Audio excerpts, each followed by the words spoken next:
يقول بعض الناس المعادين لدعوة شيخ الإسلام محمد بن عبد الوهاب رحمه الله أن شيخ الإسلام والإمام محمد بن سعود خارجين عن حكم ولي الأمر الدولة العثمانية وقد شقوا عصا الطاعة، وهذا مخالف لاعتقاد أهل السنة والجماعة.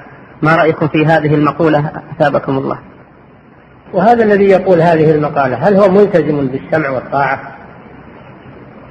أغلب اللي يقولون هذه المقالة يرون الخروج على الأئمة الآن، ولا يلتزمون ولا يعترفون بولاية ولاة الأمور.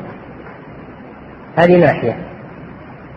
الناحية الثانية أن الشيخ محمد بن عبد الوهاب رحمه الله والإمام محمد بن سعود لم يخرجوا على ولي الأمر في وقتهم، لأن الدولة العثمانية ليس لها سلطة على بلاد نجد، وإنما كانت بلاد نجد بيد أمرائها، كل بلدة عليها أمير مستقل بها، كل بلدة من بلاد نجد عليها أمير مستقل بها يحكمها، وإذا مات يخلفه أحد أبنائه أو أقاربه، فليس للعثمانيين سلطة على بلاد نجد ولا يهتمون بها. الدولة العثمانية ما تهتم ببلاد نجد لأن ما فيها إنتاج في وقتها، لا يهتمون بها، وإنما حاربوا الدولة السعودية ما هو بأنهم خرجوا عليهم،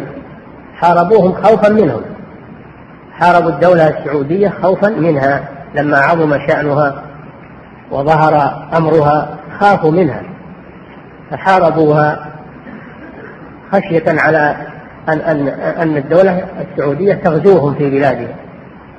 هذا الخوف، وإلا هم ليس لهم سلطة على بلاد نجد، وإنما كانت بلاد نجد بيد أمرائها وحكامها جيلا بعد جيل، حتى جاء الشيخ محمد بن عبد الوهاب رحمه الله بالدعوة وناصره محمد بن سعود، فبسطوا سلطتهم على بلاد نجد كلها وعلى غيرها من بلاد الجزيرة، مكنهم الله سبحانه وتعالى، لأنهم قاموا بدعوة محمد صلى الله عليه وسلم ونشر الإسلام، فدخلت الإمارات كلها التي كانت من قبل متوزعة في نجد دخلت تحت سلطة واحدة.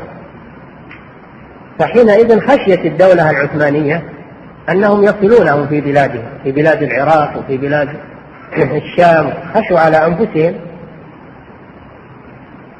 وأيضا عندهم خرافات وعندهم أضرحة، فخشوا على ما هم عليه، عندهم تصوف وبدع، فخشوا على ما هم عليه من هذه الأمور إن دعوة الشيخ تغيرها، لذلك حاربوا الدولة السعودية.